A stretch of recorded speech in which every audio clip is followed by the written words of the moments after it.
Well, I get that that's what but why belly button? It's like the navel, like the core, like your core. Okay. Isn't that it? I don't know. I'm just guessing. I don't know. Have you never heard that term? I've never heard the term. Oh.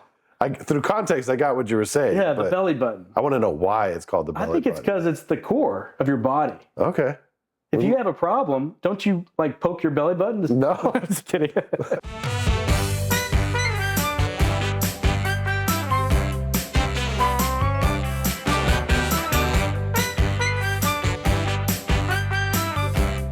On our last video, we asked you guys to leave some questions you might have in the comments of our video, and so we are going to answer some of those questions.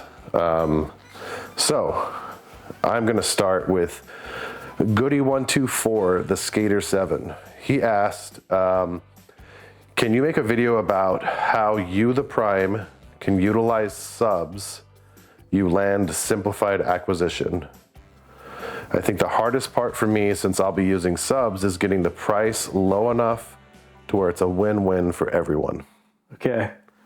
Good question, Goody Skater 7. 124 the Skater 7. 124 Goody 124 the Skater 7? Yeah.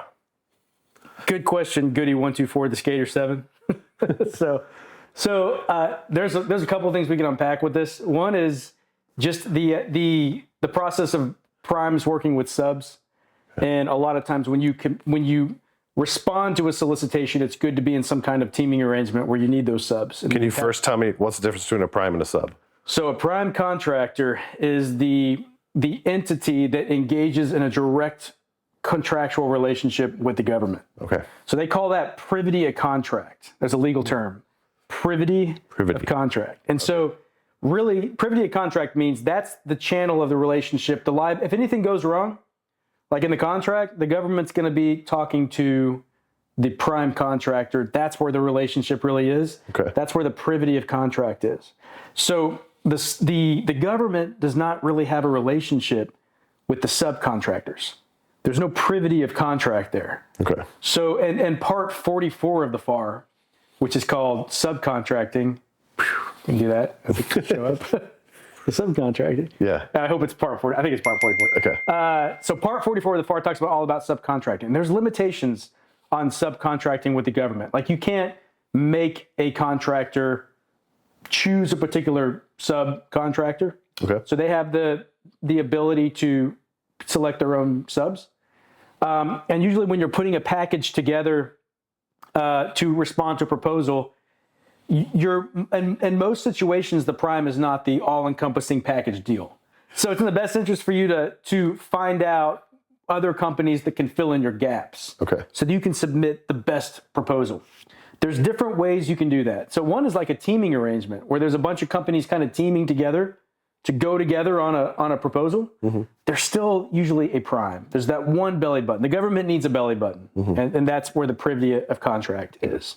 So with primes and subs, really, even when the prime gets quotes from all these different subcontractors to submit as a proposal, from the government's point of view, it's really about what that prime's doing. So it's like if you want to submit a proposal for videos, mm-hmm. for funny, witty, entertaining, and educational videos, and it's in your name. So, and then you say, Will, can you help? Like, can you write some of the stuff? And so I'm a subcontractor for you, let's say. If you package all that together and you submit it as Scott Incorporated, they're not going to talk to me or care about me. It's really, they're going to be talking to you the whole time. Okay. And you're going to say, well, as part of my deal, I've got Will Incorporated. Mm-hmm. I'm going to use him, and I've got Mike and Justin, and Incorporated, and use them. But really, you're the face of that.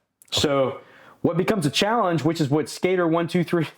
It's a Goody 124 the Skater 124 the Skater pointed out. Yeah. Is that you're trying to come up with the best price possible. You're trying to come up with the best deal, and you got to get those sub prices in because you can't offer something really low to the government, and then your subs make you pay something higher. So in the prime relationship, the prime has privity of contract with each of the subs. So, and we do this a lot at askASI.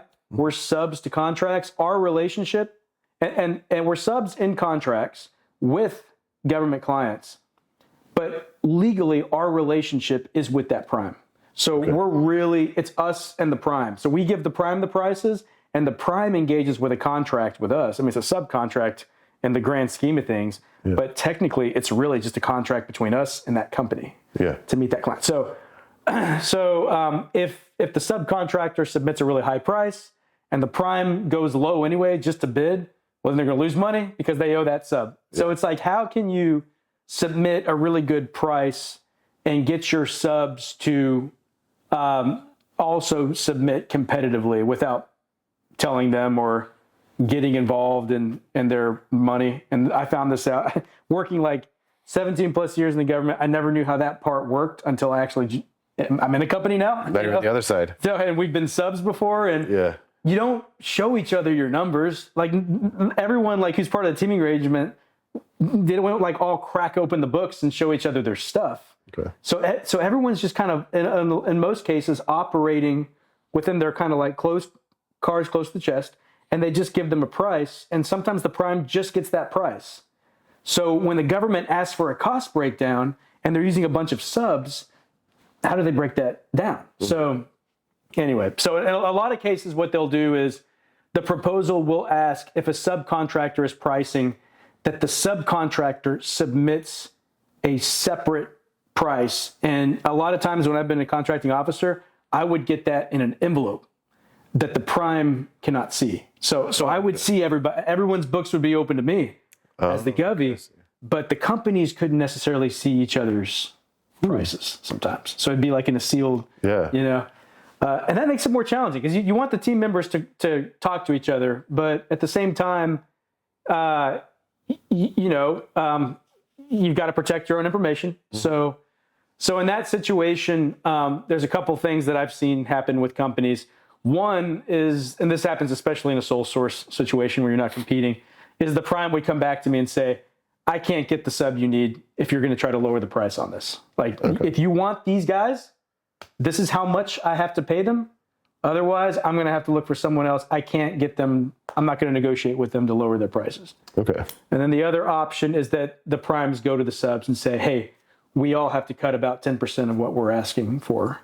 And sometimes. So the prime has to be good at negotiating prices with his subs. Yeah, a lot of times the prime is the one that calls the meeting, especially when proposals are being prepared among different companies. That belly button, that prime, in a lot of situations, especially if it's a small business set aside, the prime is a small business. And in some situations, the prime, the small business, is talking to some big companies. Yeah. Like large businesses that want a piece of the pie, but the only way they can get a piece of the pie is if they contribute to an award where the small business is the big prime. So the small business prime is trying to herd cats all together and trying to get everyone to get their prices together. And that can be challenging. So, and one of the reasons why I'm going to add a bonus answer to Goody 123 Skater 7. Okay, close. Close. So one of the reasons why this is so challenging, he mentioned in his question something about simplified acquisition. So this really becomes a problem. And that's FAR Part 13? FAR Part, yeah, there you go. Look at that. You're no dummy. I'm no dummy anymore. We'll have to cut these videos off. No more. Yeah, no more. Acquisition for brainiacs. Yeah, there we go. So it really becomes a problem depending on how the government decides to select the award. Okay. So when we talked about this in the last video a little bit, when we talk about RFP versus RFQ, and then we talked about sealed bidding. Remember that, like the envelopes and stuff. There's at basics. The basics of it is bids come in, and the government has to select the winner. And there's about 4 or 5, I think, major ways that the government can choose to select among the bids. Okay. And they have to communicate that in their solicitation. Okay. They have to say, this is how we're going to do it. We think price is the most important thing. Or this is how we're going to do it. Technical, like your technical capabilities are important. Your past performance is important. Price is important.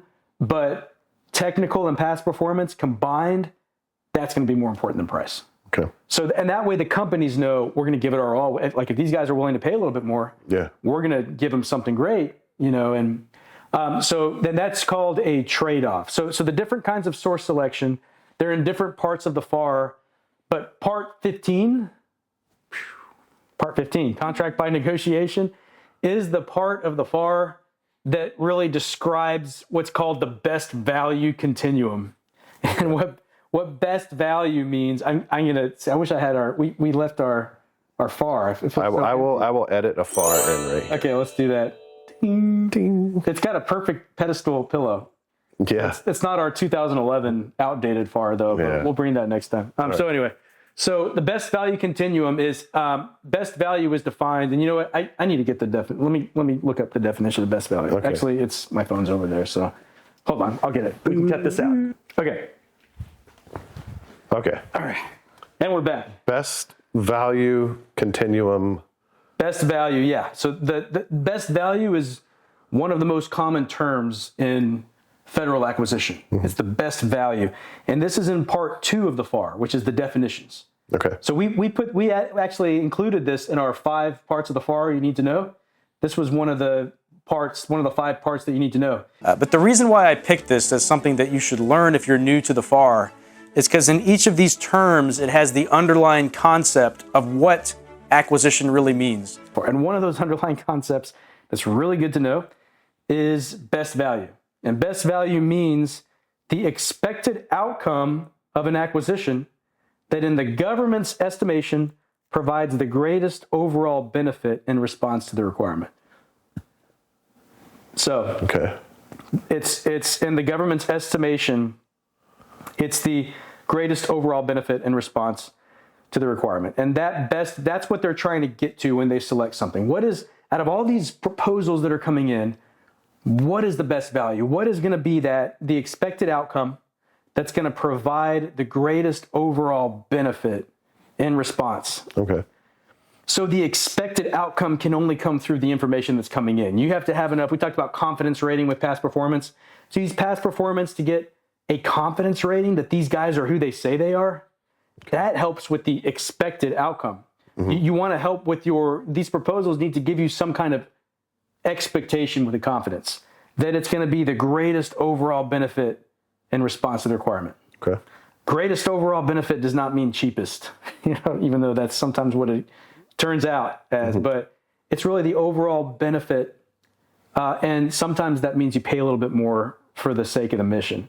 Okay. So there's something called, oh, by the way, and we need to look this up. I'll look it up later. We can put it up, later, but there's something that says that the greatest overall benefit is something that's advantageous to the government and the company. Oh, nice. So you're not just trying to nickel and dime the company. Okay. It's not like the government wins, we're going to, because when you do that and the company loses, the government ultimately loses. You're going to get bad performance. You're not going to get good market participation because no company's going to want to work with you.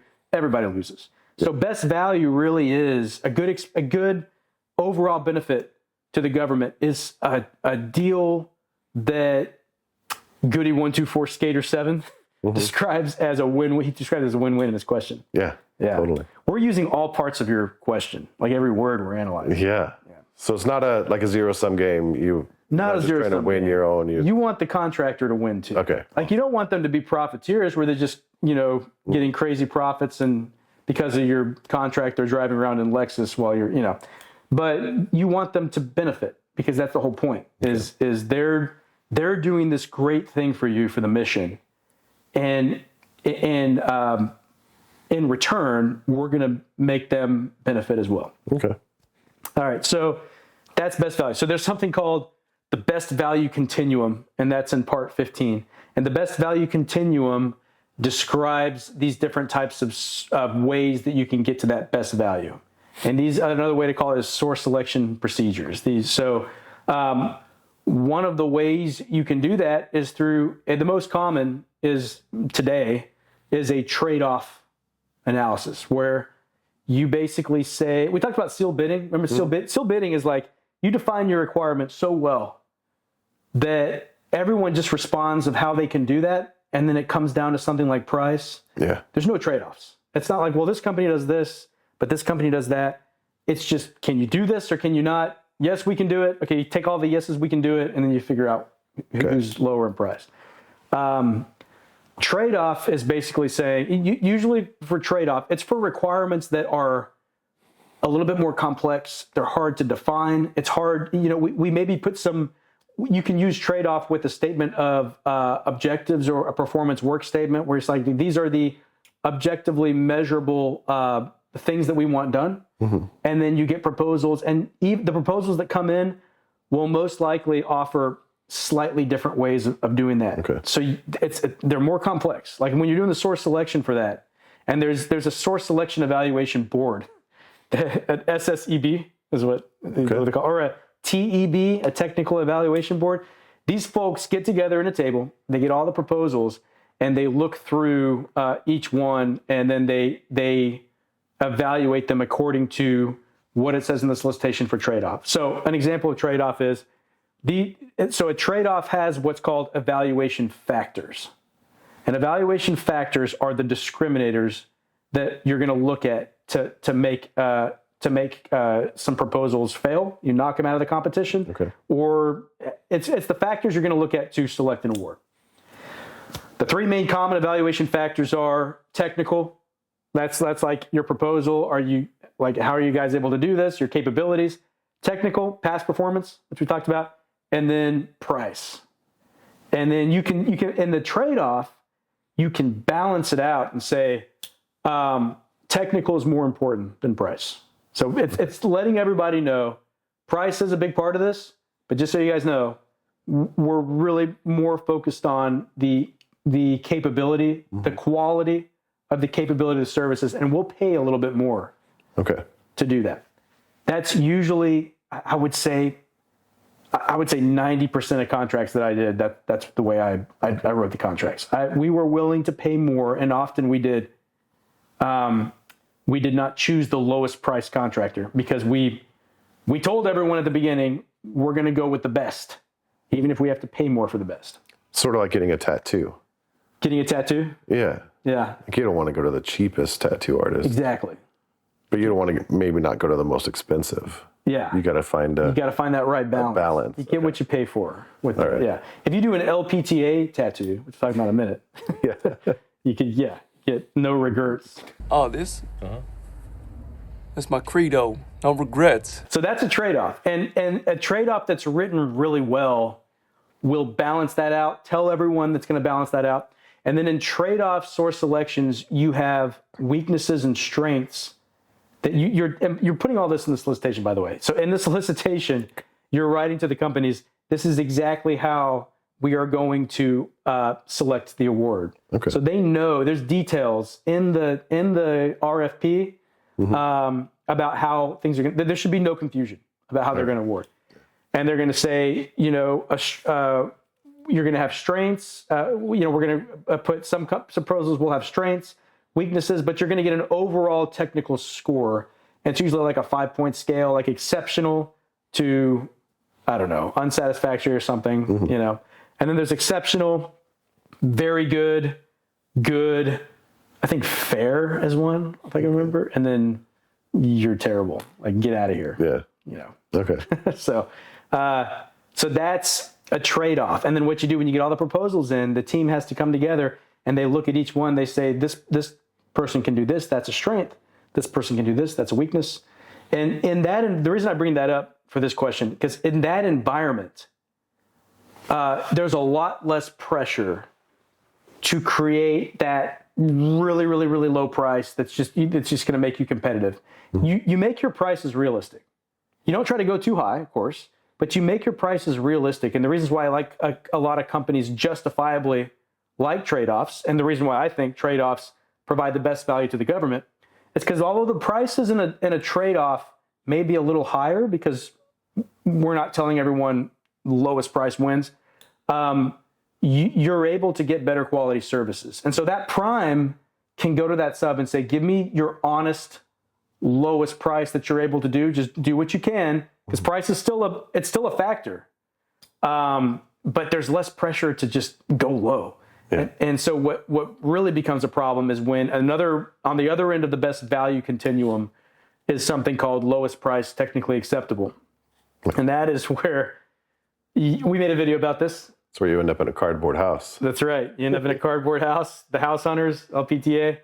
And that's the reality of usually what happens. LPTA is it's very similar to sealed bidding. Okay. It's just part 15 version of part 14. Part 15 is contract by negotiation, part 14 sealed bid. So an LPTA is basically you write down the technical specifications that they have to meet.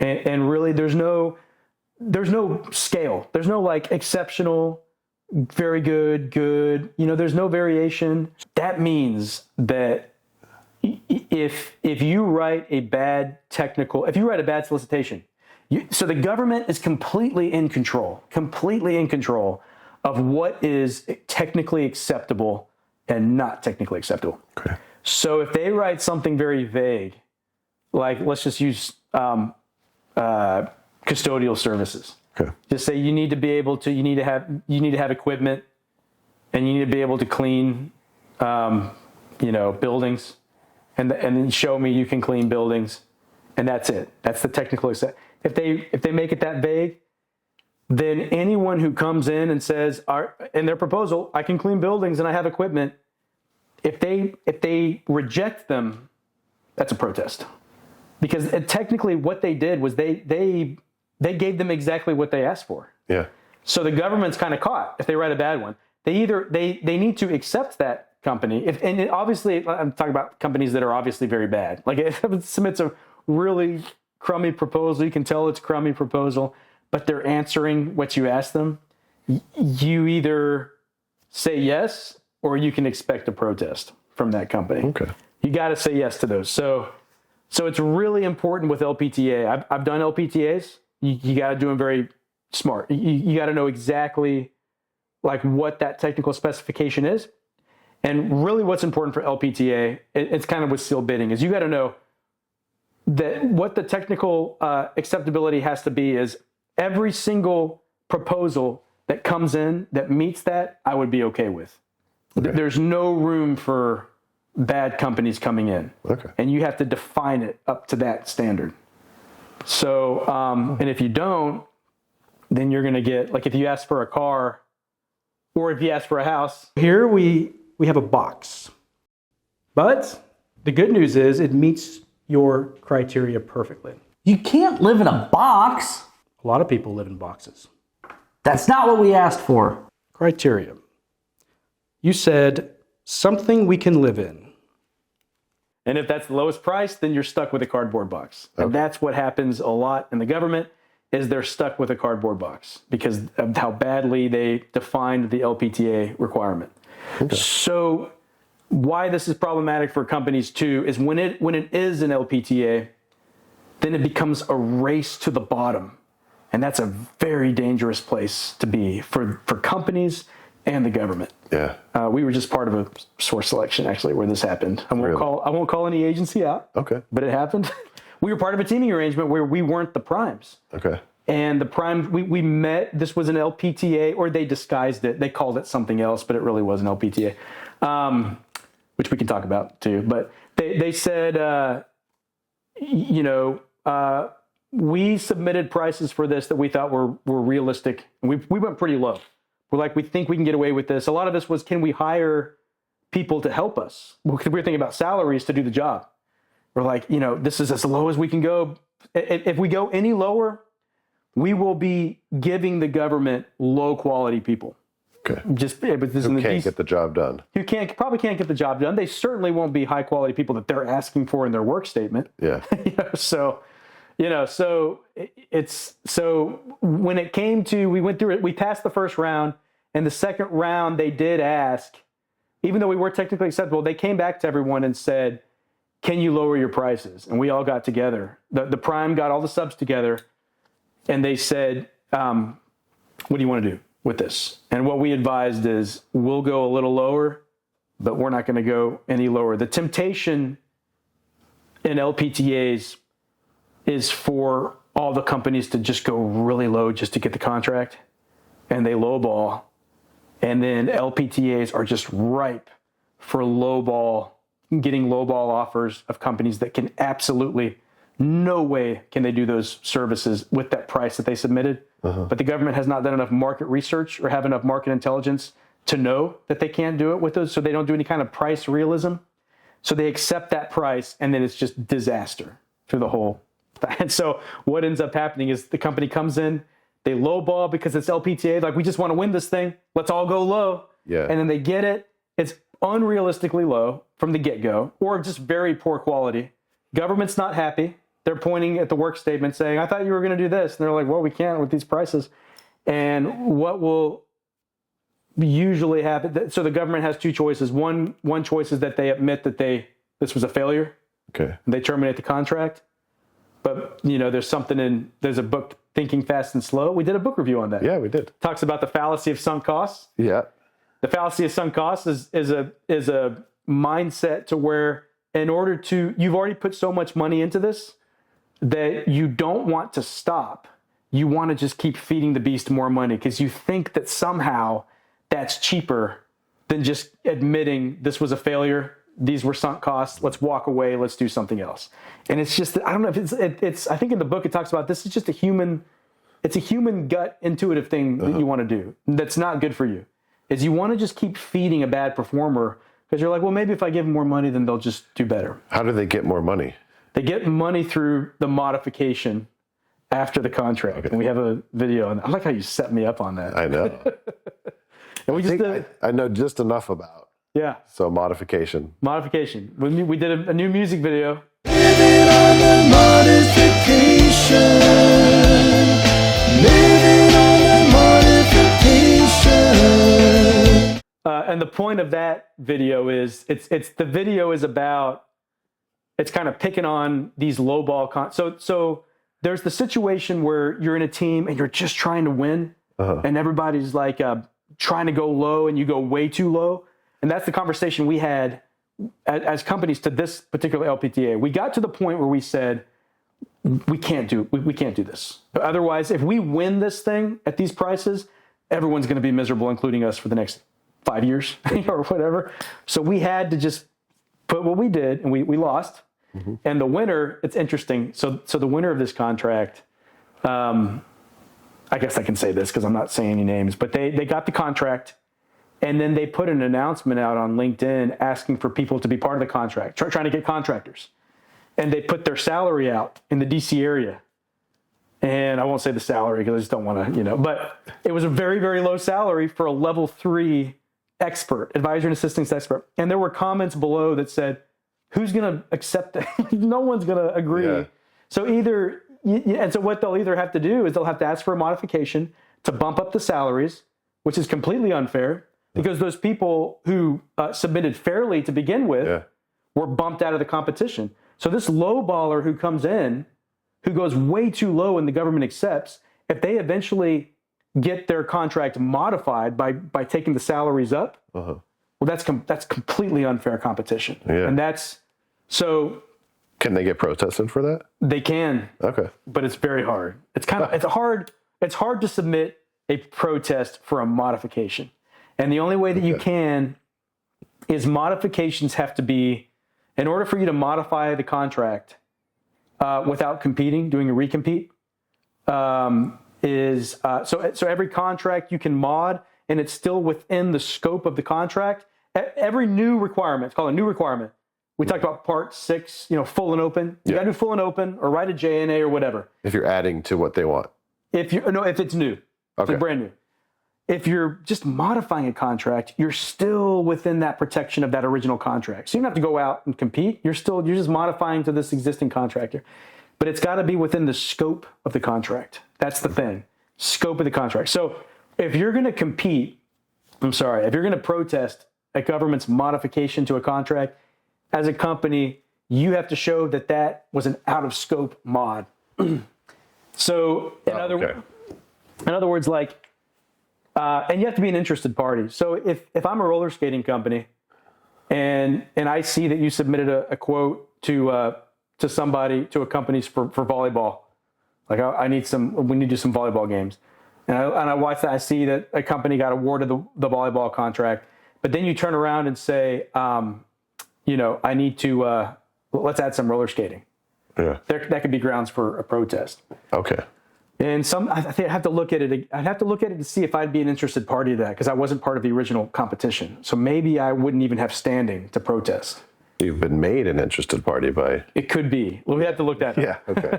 And what's more common is, let's go back to the scenario that I was in, our company was in, Yeah. in ASI, where we lost to a company who did very, very low prices with low salaries in the DC area. Okay. And then we find out that the government issued a modification. You can see the modifications. So you can, they're out on FPDSNG is this system. Okay. The other out of scope, which is a lot harder to find, is out of scope is there's a cardinal change. They use the word cardinal change. It makes me think of either the priests or the birds. It depends on what day that I'm reading the word cardinal, that I'm either thinking of the red bird or is it Catholic priest or? Well, it's like above the priest, I think. It's above. I live in Arizona, Okay. where there are no cardinals. You mean the priests? Except for our football team is the Cardinals. There's no cardinals and they're called the I Cardinals. think I've seen one cardinal in the whole state. Really? Yeah, Wow. pretty interesting. Well, the government, there's a lot of cardinals. Okay. Cardinal changes. Cardinal changes. All right. And you don't want a cardinal change, because a cardinal change means that you're deviating from the contract so much that this should have been a new requirement, and you basically sole source to this company with no justification. You can't do that. Oh, okay. So you got to be careful with your modifications. You got to fit within that scope. And there's a whole bunch of like rules of thumb for what constitutes a cardinal change, and there's no agreement on that. I think I worked for an office that said if it's over 30% of the total contract value, if you're modding over 30%, that's a cardinal change. Okay. We use that rule. It's not written anywhere. Rule. No, Okay. there's no. I mean, it's all like, it's like most legal things. It's wishy-washy. It's and when you take it to court, like in a protest, you're going to have these panels of judges. They're going to be opening up the whole principle of cardinal changes, and they're going to be going through this stuff too. It's not like they can look at a rule and say 30%. This was 29. You're good. Yeah. It's always something new, and it just depends on the circumstances on whether it's a cardinal change or not. So in other words, it can be fairly easy to lowball an RFP and get made well, as long as, one, nobody protests, but if someone does, it doesn't constitute that cardinal change. Okay.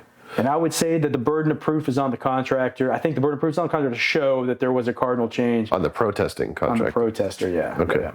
So, all right, I have a question then. So,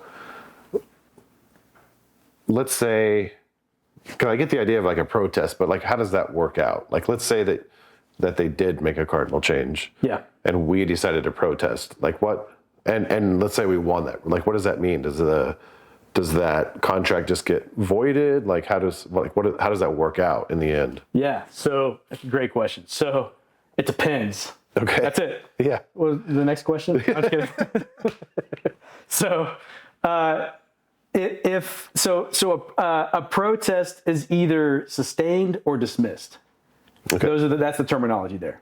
Okay. And there's different venues for protesting, which we can get into later. There's like a GAO does protest. It's a panel, and technically their decisions aren't necessarily mandatory on the contracting office, but it pretty much is. And then there's courts, like the Court of Federal Claims. There's the federal courts, and the real nuggets of chocolate are the Supreme Court cases on federal contracting. Oh, wow. Which are great. We talked about that a little bit in our One Protest Today. This video is all about reading protests as part of your daily acquisition brain diet. And what we're going to recommend is that you read one protest per day. So you can either sustain or dismiss. What makes it really challenging, if there's a pre-award protest, so you can protest before a decision is even made. Oh, okay. You can, just because you smell something funny, you don't like how this is going, you can drop a pre-award protest. And if that's sustained and it goes through the courts and it's sustained, and what they'll do is a pre-award protest, there'll be a stay on the competition. So the government has to stop competing. Everything has to stop. The machine shuts down until this pre-award protest is somehow resolved. Mm-hmm. The best case scenario for a pre-award protest is the government says, that company's right, government, you recompete. Start over, make it, but don't add this factor or don't do this price, thing. Yeah. It's weird. No one understands it. And then, so that's common. Okay. A lot of times companies will wait until after the award though, and they'll do a post-award protest. Okay. And a post-award protest right after the award, if it's sustained, then less damage has been done. So if there's a post-award protest right after the award, the awardee, the person who just got the contract, can't perform. Everybody has to stop, and until this protest has been resolved, because there's a good chance, or there is at least a chance, that the courts are going to come in and say, yeah, this protester's right. Government, you recompete. That award doesn't matter. Like it doesn't. You got to do this again. Okay. And they'll cancel the award and they'll recompete.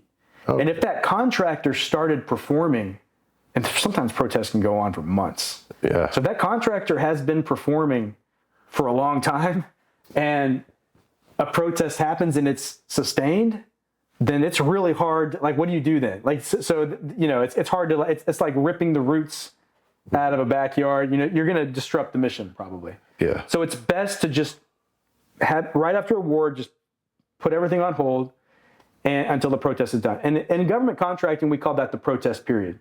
Okay. So after you award the contract, you have to fit this in your timeline too. After you award the contract, no one's celebrating just yet. Especially if it's a really high dollar contract, yeah. You're guaranteed to have some kind of protest. There's sometimes frivolous protests too. People just want to protest. In debriefings, we mentioned that in Mr. Rogers. Uh-huh. Looks like it's a chart depicting all the protests from FY 2018 to FY 2022, and which ones were sustained and which ones were dismissed. Wow, that is pretty. I like the squares. Government often does not do debriefings well. And the way they debrief contractor or debrief offerers about why they didn't, get the award sometimes leads to more suspicion. Like, well, now I really don't think you did this right. Yeah. And makes them want to protest more. So the debriefing, just as a side, a post-award debrief is so important. And that's why we made a whole video about it in Mr. Rogers. Okay. Which was your debut. Is this that YouTube thing that only has like 3 followers and really bad jokes? Now, Mr. McFarr, that wasn't very nice.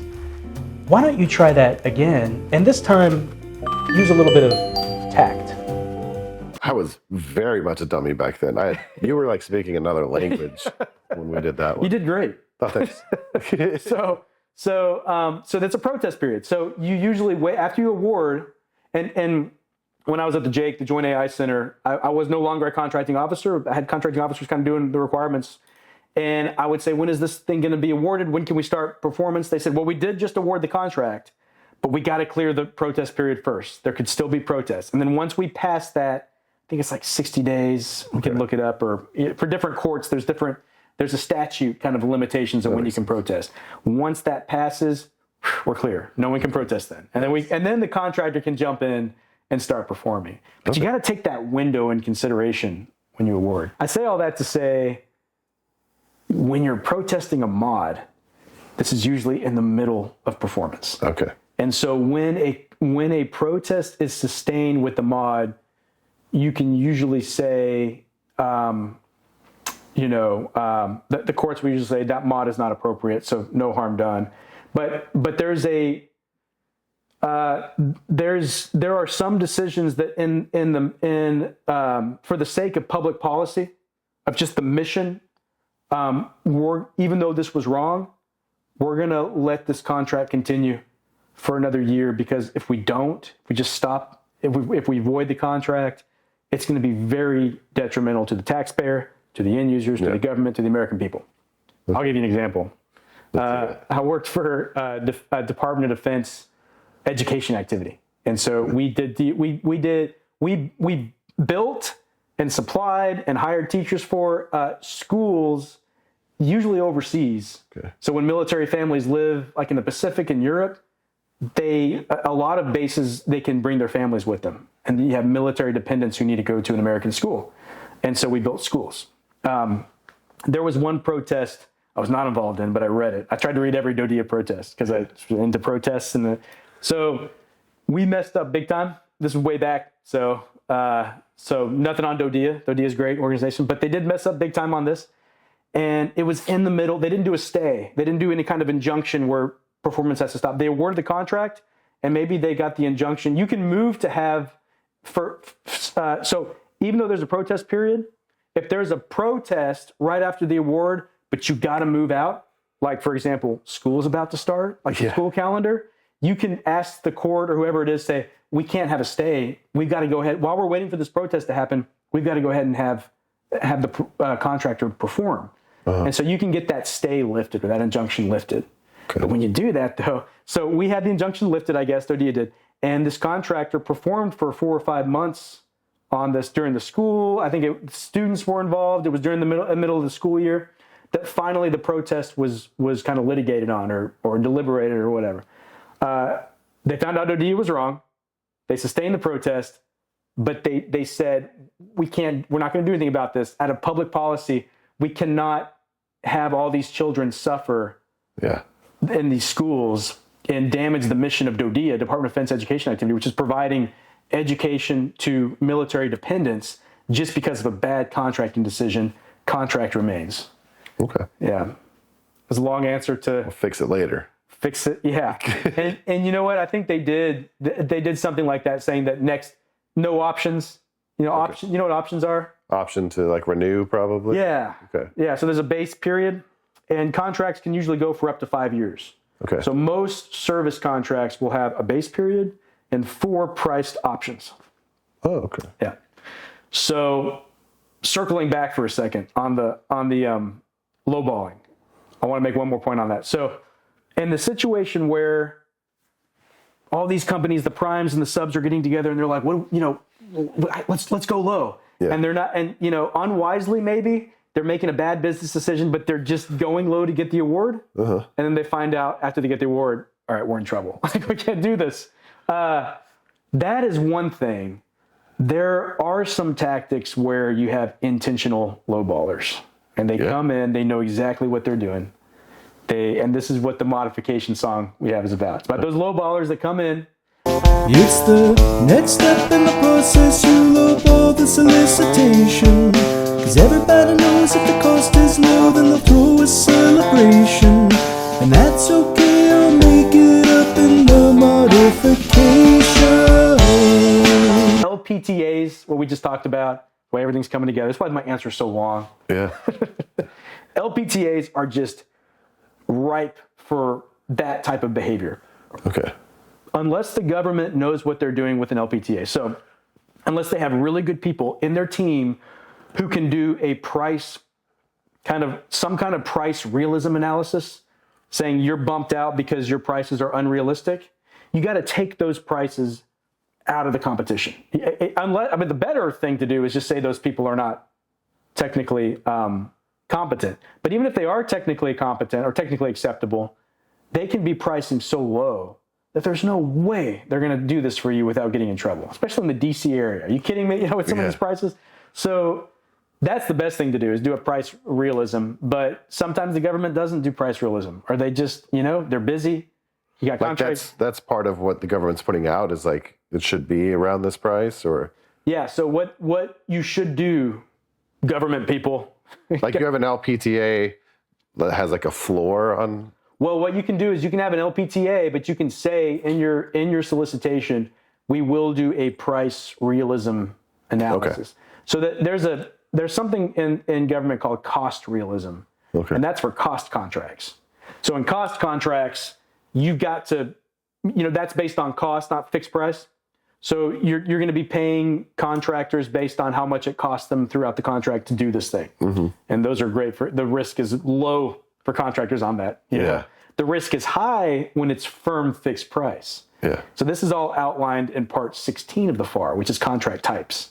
Okay. And you got this spectrum of risk, and the lowest risk possible, or one of them, is like cost plus award fee or something, or cost. The lowest risk for the contractor. For the contractor. Okay. Yeah. A high risk for the government. Did I say the other way around? No. Okay. I'm just trying to. It's the lowest risk for the contractor because they're basically getting everything that costs them to do something. They're getting that reimbursed, plus they're getting their profit, which can be up to, I think, 20% or 15%. Okay. Plus they're getting an award. If it's cost plus award fee, you can even get an award.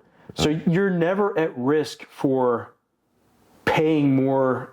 Like if something happens on the contract or something and you're like, I got to now pay for this. Yeah. You're going to get reimbursed for everything. Every type of cost that's reasonable. And that's why you do a cost realism, because in order to award someone that, you got to make sure that their costs are realistic. Okay.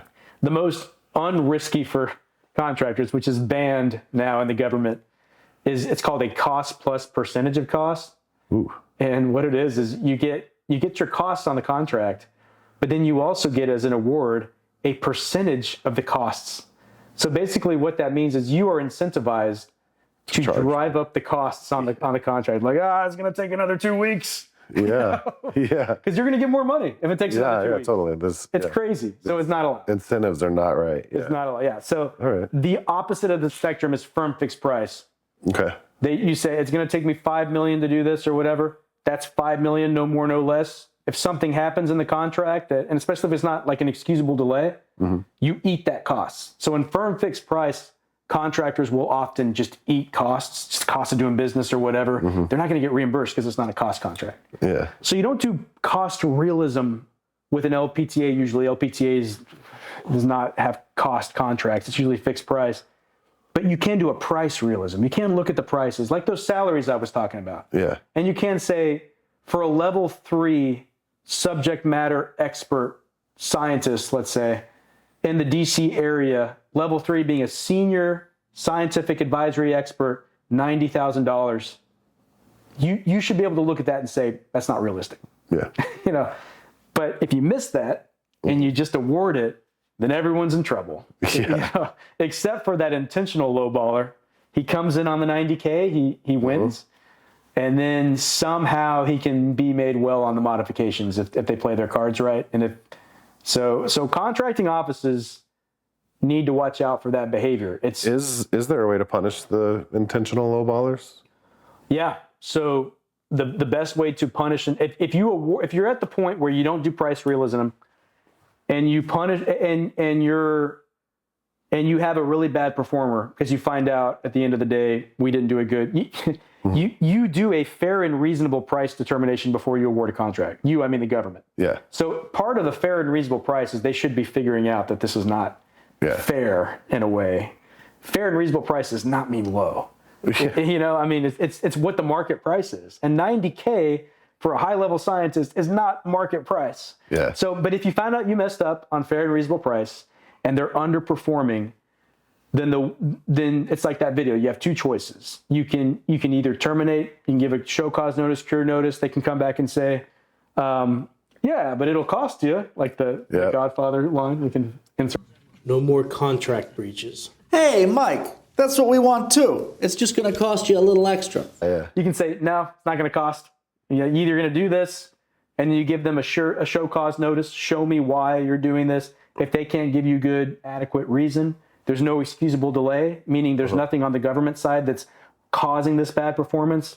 You got to terminate that for the sake of the taxpayer. Okay. So if you don't terminate it, let's go back to the fallacy of sunk costs. Yeah. The other option is that you don't admit that it's a bad contract and you just keep feeding that contractor more in the hopes that if you put more money on it, they'll have the resources they need to actually do the job well.